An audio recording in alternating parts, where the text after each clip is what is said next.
Tuhan sertamu dan sertamu juga.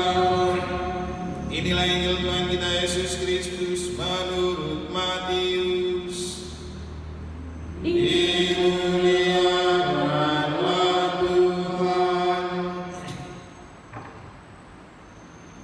Pada suatu hari Yesus menyingkir ke daerah Tirus dan Sidon.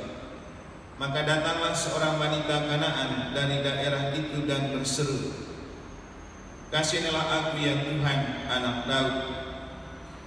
Anakku perempuan kerasukan setan dan sangat menderita." Tetapi Yesus sama sekali tidak menjawab. Lalu para murid Yesus datang dan meminta kepadanya, "Suruhlah wanita itu pergi, sebab ia mengikuti kita sambil berteriak-teriak."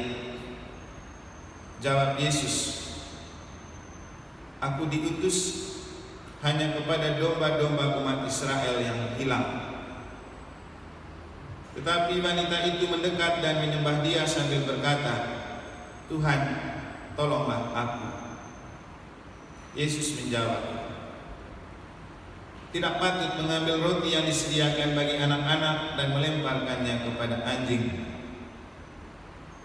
Kata wanita itu lagi, "Benar Tuhan, tetapi anjing-anjing pun makan remah-remah yang jatuh dari meja tuannya." Bersabdalah Yesus kepadanya, "Hai ibu, sungguh besar iman-Mu. Terjadilah bagimu seperti yang kau kehendaki." Dan seketika itu juga anaknya sembuh.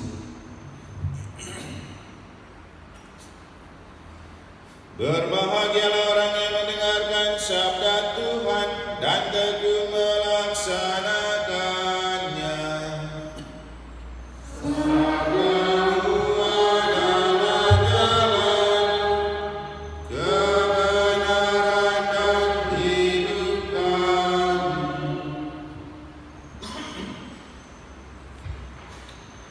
Para suster, Bapak Ibu, saudara-saudari, adik-adik dan umat beriman sekalian yang saya kasih di dalam Tuhan. Manusia telah memproduksi banyak jenis cinta. Ada namanya cinta monyet, cinta karet, cinta mati. Cinta monyet itu seperti monyet, lompat dari kayu ke kayu. Dan seperti itu juga lah kadang manusia punya cinta yang lompat dari satu orang ke orang yang lain. Cinta karet adalah cinta yang lengket di mana-mana. Lihat orang tertarik sedikit, lengket di situ. Lihat orang lain tertarik sedikit, lengket lagi di situ. Cinta mati adalah cinta yang terus dijaga sampai mati. Tuhan cuma punya satu cinta, yaitu cinta sejati. Cinta sejati beda dengan cinta mati, apalagi dengan cinta karet dan cinta monyet. Yesus dalam Injil menunjukkan rasa cinta sejati kepada seorang wanita dari Kanaan. Walaupun awalnya ia tampak cuek dengan permintaannya, namun melihat imannya, Yesus tidak tega untuk tidak menyelamatkan anaknya. Demikian juga dalam bacaan pertama, Allah melalui Nabi Yeremia menyerukan punya cinta sejati kepada umat Israel. Dan kita tahu bahwa umat Israel ini sering membuat Allah dongkol, makan hati, karena seringkali mereka membuat dewa-dewa palsu, penyembahan-penyembahan berhala. Padahal yang Tuhan minta pertama dalam 10 perintah Allah itu adalah, "Akulah Tuhan Allahmu, berbaktilah kepadaku saja." Karena Tuhan tahu selera orang Israel itu menyembah berhala, menyembah dewa-dewa dan patung-patung yang sama sekali tidak mempengaruhi kehidupan, apalagi kehidupan setelah hidup di dunia ini.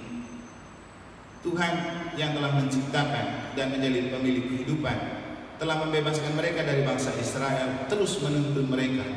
Telah membebaskan mereka dari perbudakan Mesir, terus menuntun mereka sampai di negeri Kanaan.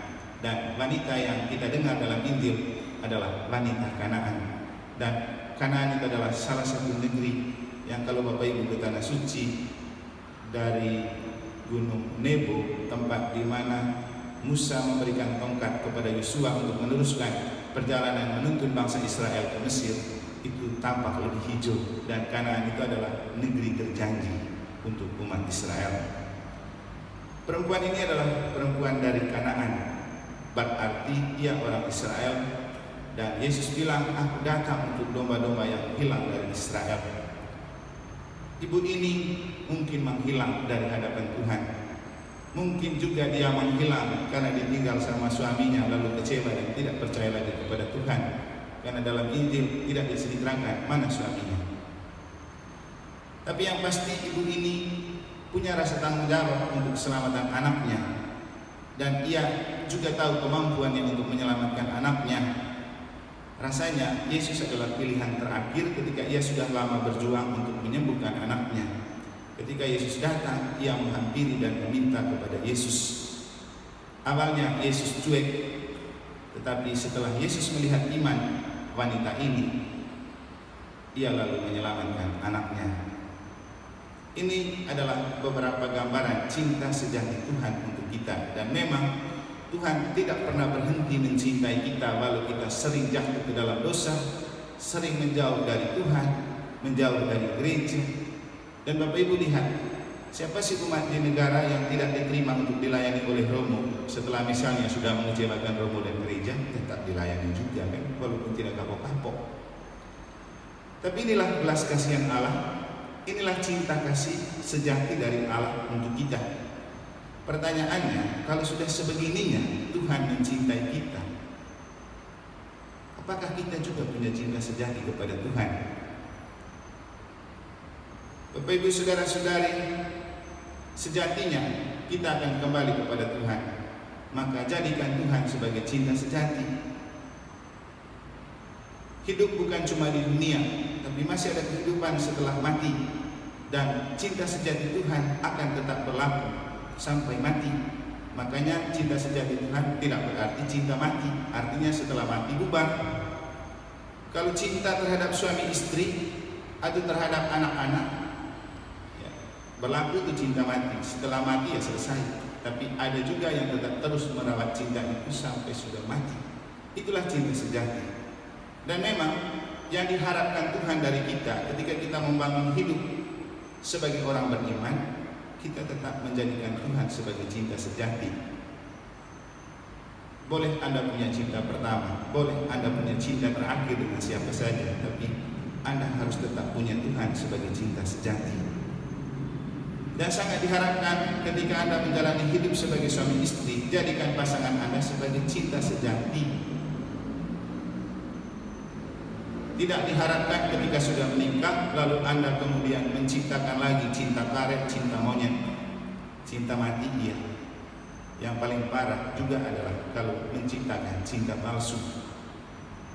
Cinta palsu adalah cinta yang dibangun seolah-olah punya rasa sayang, tapi bukan dari hati, tapi dari ada apanya, bukan dari apa adanya.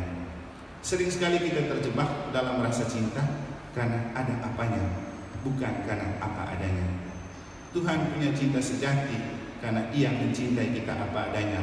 Walaupun kita sering jatuh ke dalam dosa dan menjauhkan diri dari Tuhan, Tuhan tetap membuka hati untuk menerima kita kembali.